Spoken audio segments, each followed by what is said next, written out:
I never planned to reveal my success to my family. For years, I let them believe I was struggling with my tiny shop while quietly building one of the largest financial empires in New York. But my sister Sophia's constant mockery finally forced my hand that Christmas night. The evening started like any other family gathering at my parents' Upper East Side townhouse. Designer outfits, expensive wine, and the usual competition over who had achieved more this year. I deliberately wore a simple black dress from Target, playing my expected role as the family disappointment. "Olivia, darling." My mother's voice carried that familiar note of carefully masked disappointment as I walked in. We were just discussing Sophia's latest promotion at Sterling and Pierce. She's now Senior Vice President of Operations. I smiled politely, remembering the confidential documents on my desk, showing that Sterling and Pierce was actually one of my recent acquisitions, though that particular detail wasn't public yet. "Congratulations, Sophia." "That's wonderful." Sophia, impeccable in her Prada suit, barely glanced up from her phone. "Thanks. How's that little vintage shop of yours doing? Still making ends meet?" If she only knew that the little vintage shop was just a front, a small piece of real estate I kept as cover while running Atlas Financial Group, a $50 billion investment firm that controlled nearly half of Wall Street's major players. But I just shrugged, maintaining my facade. "We're doing fine." The tiny vintage clothing store in Brooklyn had started as a genuine business 10 years ago, right after I graduated from Harvard Business School. While my family pushed me to take a respectable position at a big firm like my sister, I had different plans. I used the store as my base, while quietly building Atlas Financial from the ground up. "Just fine?" My father raised an eyebrow, swirling his 20-year-old scotch. "Sophia's division handled $3 billion in transactions last quarter alone. Maybe it's time you considered getting a real job, sweetheart. I'm sure Sophia could put in a good word for you at Sterling and Pierce." I bit back a laugh, thinking about the meeting scheduled for tomorrow where Sterling and Pierce's board would learn about their new ownership. Instead, I said, "Thanks, Dad, but I'm happy where I am." Sophia snorted delicately. "Of course you are. Some people just lack ambition. Not everyone can handle the pressure of real business." The irony was almost too much.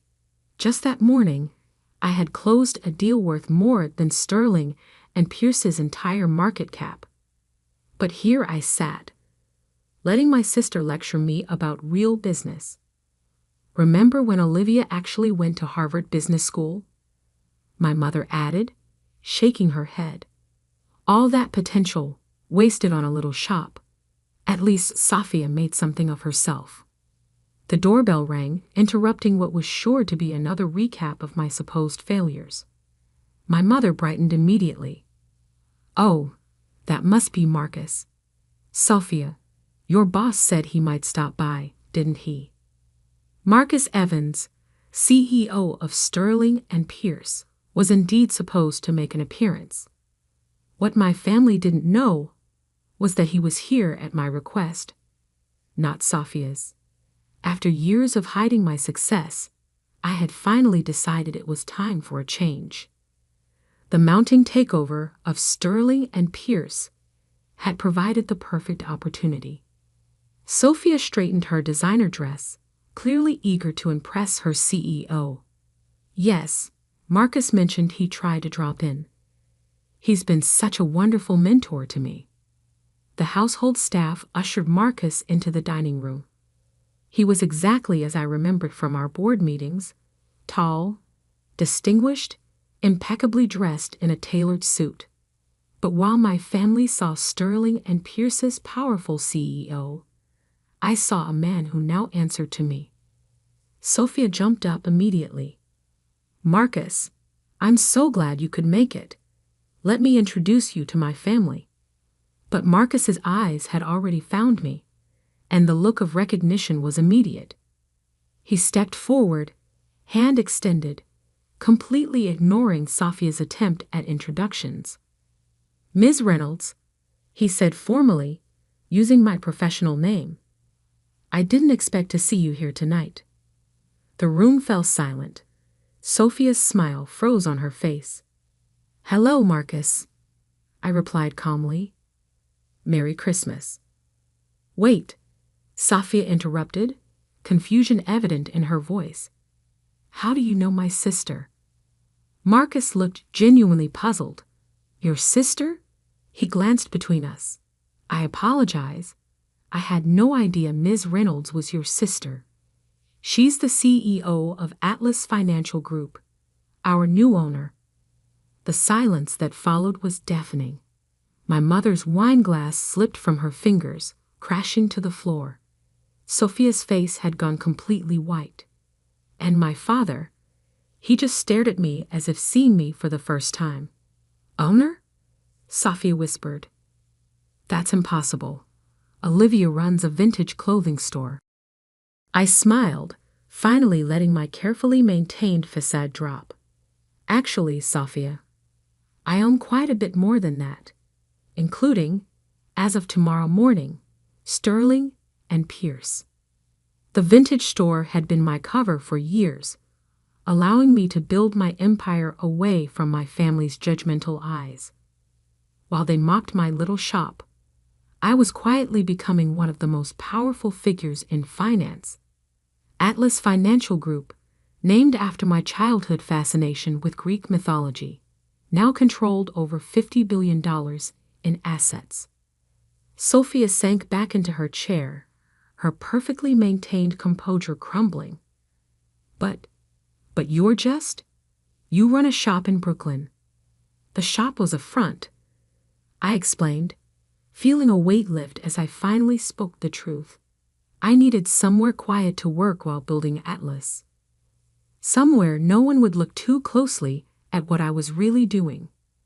My father found his voice first. "Atlas Financial Group. My God, they're behind half the major acquisitions on Wall Street. They just bought out Richardson Brothers last month for $12 billion. $13 billion, I corrected gently. And yes, that was us. My mother's hand flew to her throat, fingering her pearls nervously. "But all these years, why didn't you tell us?" I looked around the table at their shocked faces, remembering every dismissive comment, every mockery of my little shop, every comparison to Sophia's corporate success. "Would you have believed me?" I asked quietly. "You were so convinced I was wasting my potential, so sure I was a failure. It was easier to let you think what you wanted while I built something on my own terms." Marcus cleared his throat awkwardly. "I should mention that the official announcement about Sterling and Pierce goes out tomorrow morning. The board approved the acquisition an hour ago." Sophia made a small choking sound. You bought my company?" "Actually," I corrected her, "I bought your company 3 months ago through a series of shell corporations. Tomorrow, it just becomes public knowledge." I turned to Marcus. "I trust everything is prepared for the transition." He nodded quickly. "Yes, Ms. Reynolds. All the paperwork is ready for your signature first thing tomorrow." The rest of the evening passed in a blur of shocked silence and awkward attempts at conversation. My family struggled to reconcile their image of me, the disappointing daughter with the little vintage shop, with the reality of who I had become. My sister barely spoke another word, her earlier confidence shattered by the revelation that her unsuccessful sister now owned her company. As I prepared to leave, my father finally approached me, his expression a mix of confusion and dawning respect. "Olivia, I don't understand. Why maintain the pretense all these years? Why let us think you were struggling?" I paused at the door, thinking carefully about my answer. "Because, Dad, Success isn't about impressing others or living up to their expectations. It's about building something meaningful on your own terms.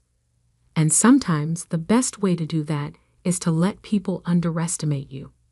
I stepped out into the cold December night, leaving my stunned family behind. Tomorrow, the world would learn that Atlas Financial Group had acquired Sterling and Pierce. Tomorrow, my sister would discover what it meant to actually work for me. But tonight, I had finally shed the weight of my family's disapproval, and it felt better than any business deal I'd ever closed. Little did they know, this was just the beginning of the changes I had planned. The vintage shop might have been my cover story, but it had taught me something valuable. Appearances can be deceiving, and the quiet ones often hold the most power. As I drove home to my penthouse apartment, another secret my family knew nothing about, I couldn't help but smile. Sometimes the best revenge isn't about getting even. It's about revealing your true worth to those who never believed in you in the first place. The morning after Christmas, I sat in my real office, the entire top floor of a gleaming skyscraper overlooking Manhattan. The wall-to-wall windows offered a spectacular view of the city I now partially owned, a far cry from the tiny vintage shop in Brooklyn where my family thought I spent my days. My assistant Emma walked in, tablet in hand.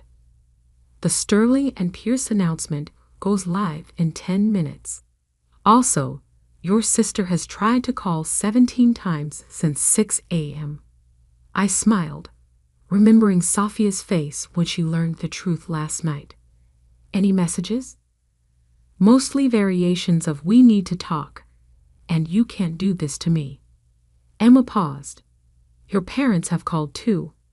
Your mother left a message saying she's planning a family dinner to discuss this situation properly. Of course she was. In my mother's world, every crisis could be solved over an elaborate dinner party. But this wasn't something that could be smoothed over with fine wine and forced smiles.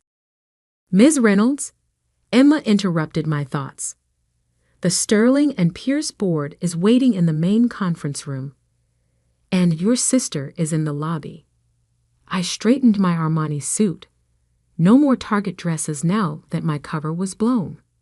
Send the board up. Let Sophia wait. The next hour was spent finalizing the Sterling and Pierce acquisition.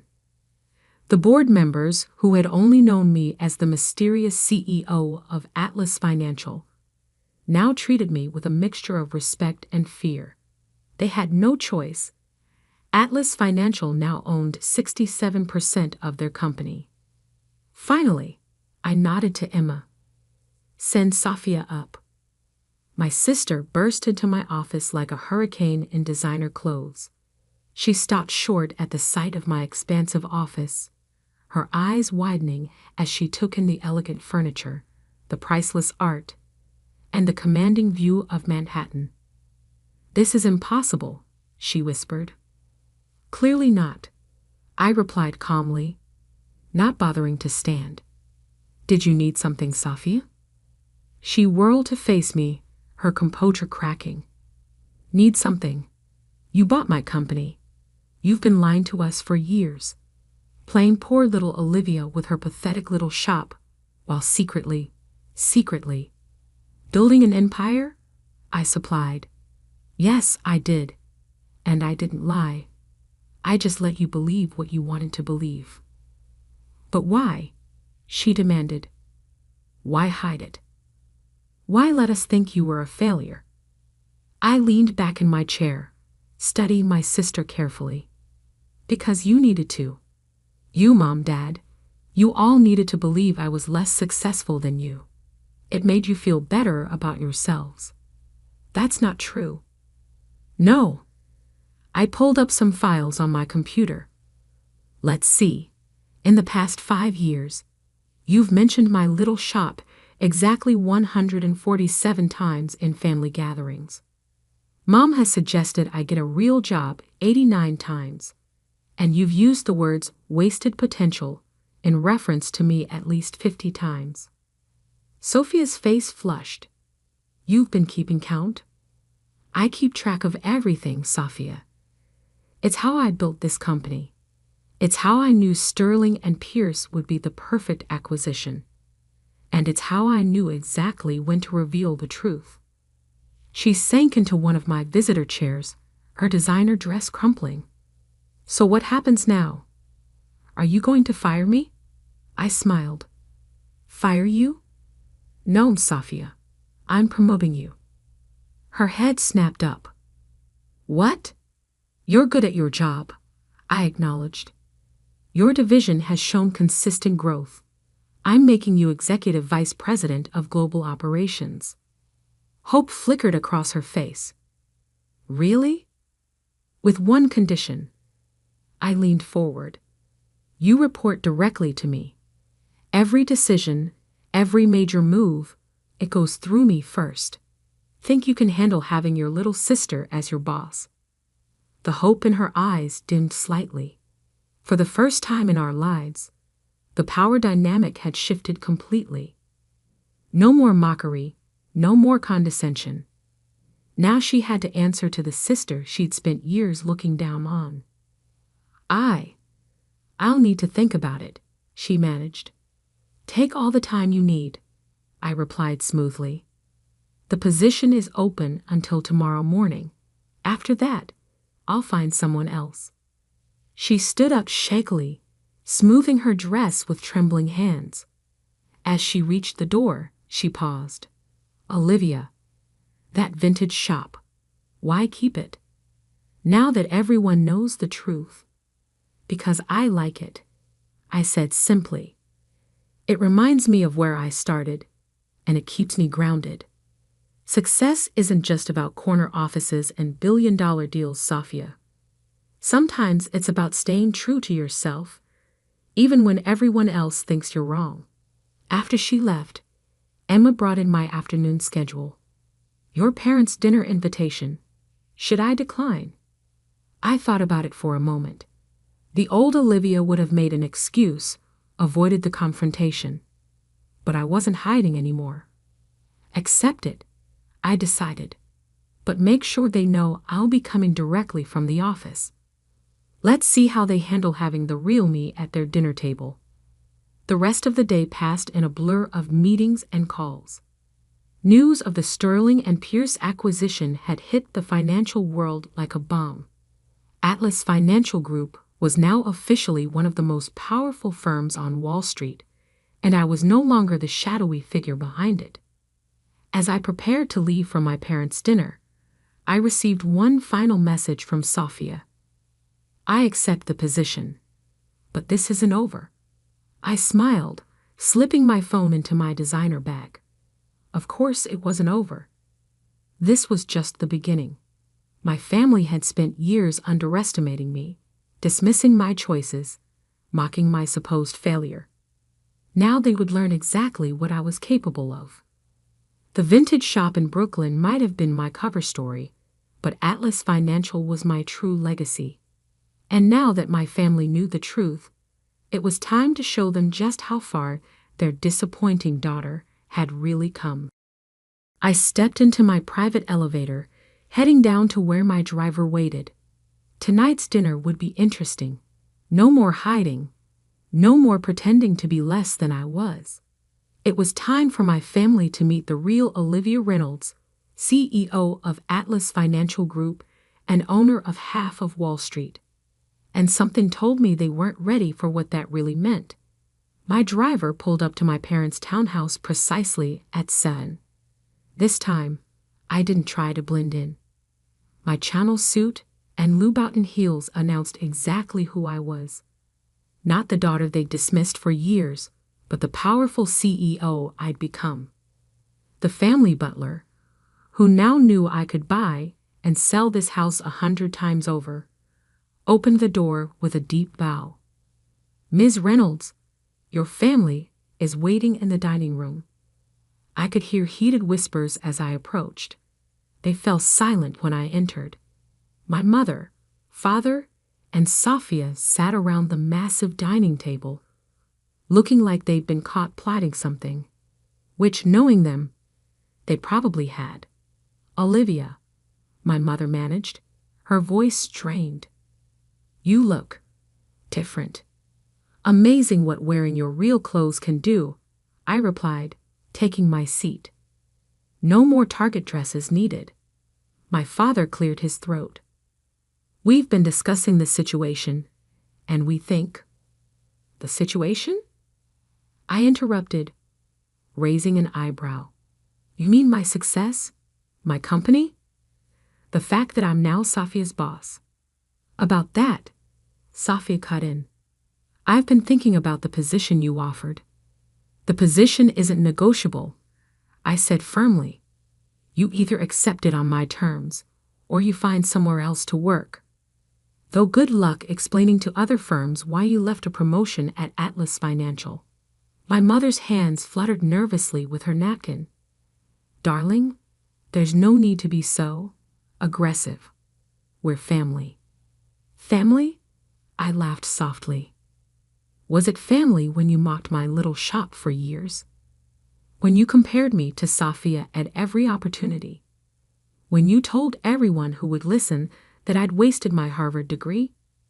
"We were trying to motivate you," my father argued, "to push you to achieve more." "No," I corrected him. "You were trying to force me into your version of success. But here's what you never understood. I had my own plan. While you were focused on titles and appearances, I was building something real." The first course arrived, expensive wine, perfect salmon, all designed to smooth over family tensions. But I wasn't interested in pretending anymore. "Do you know why I kept the vintage shop?" I asked, watching them pick at their food. It wasn't just a cover. It was a reminder of what really matters. While you were all chasing status and recognition, I was learning about real value, about seeing worth in things others overlooked. "But why hide it?" my mother pressed. "Why let us believe you were struggling?" "Because you needed to," I said simply. "Your whole worldview depended on having someone to look down on.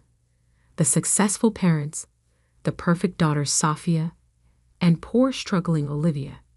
It made you feel better about yourselves." Sophia flinched. "That's not fair." "Isn't it?" I pulled out my phone, opened my notes. "Would you like me to read some of your comments from the past few years? The ones about my waste of potential? Or maybe the time you told your friends I was still finding myself while you were building a real career?" "Enough," my father interrupted.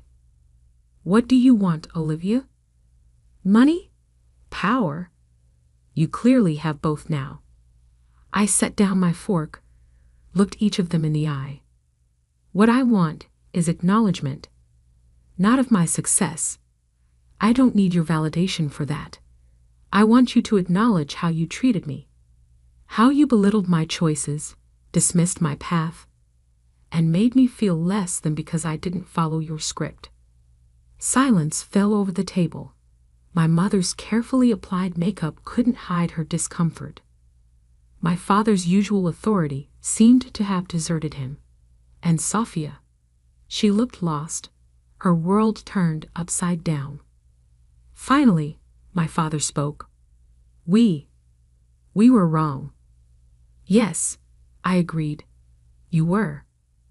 But you have to understand," my mother jumped in.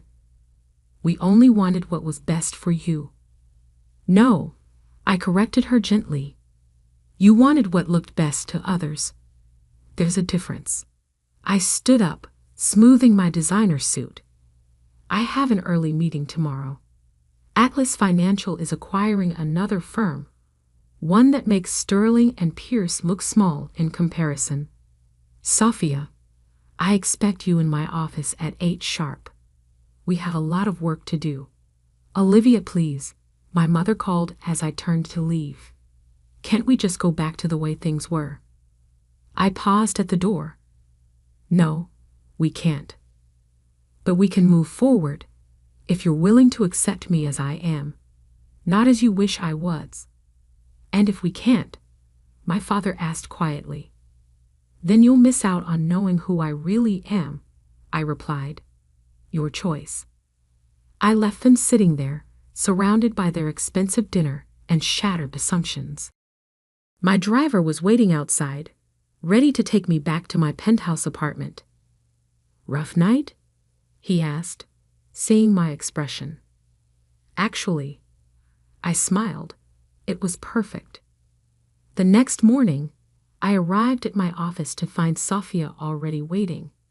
She looked different, humbler somehow, without her usual armor of superiority.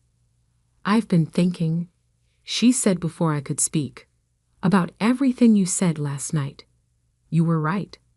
I gestured for her to continue.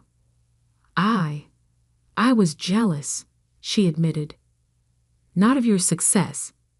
I didn't know about that, but of your confidence, your ability to follow your own path without caring what anyone thought.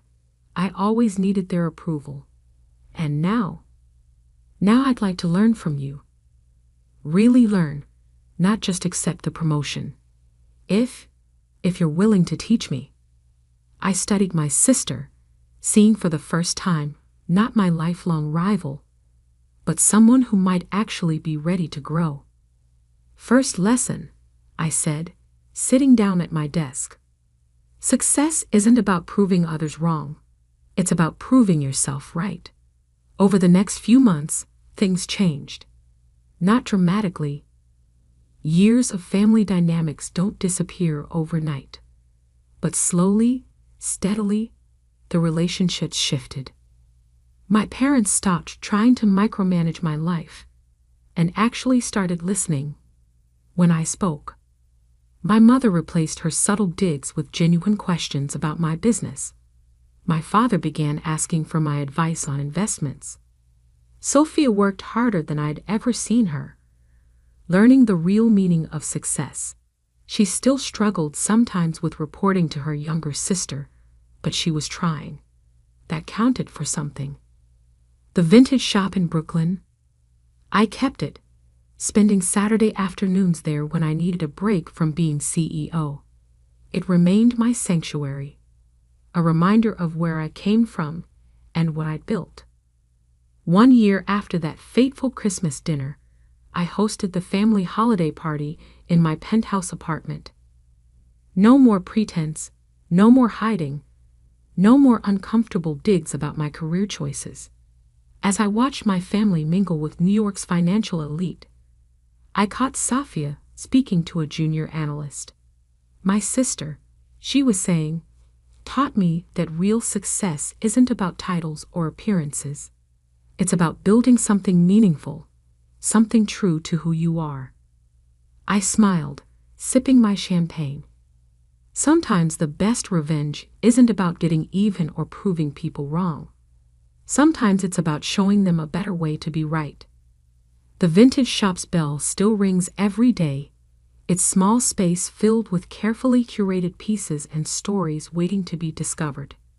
And 50 floors above it, in a gleaming office tower, sits the empire that proves success comes in many forms. You just have to be brave enough to follow your own path, even when everyone else thinks you're lost. As I looked out over the city lights that night, I realized something important. My family had spent years trying to fix what they saw as my failures, never realizing that their definition of success was what needed fixing all along. Now they knew the truth, not just about my business empire, but about the strength it takes to stay true to yourself in a world that constantly tries to make you someone else. And that, more than any amount of money or power, was the real measure of my success.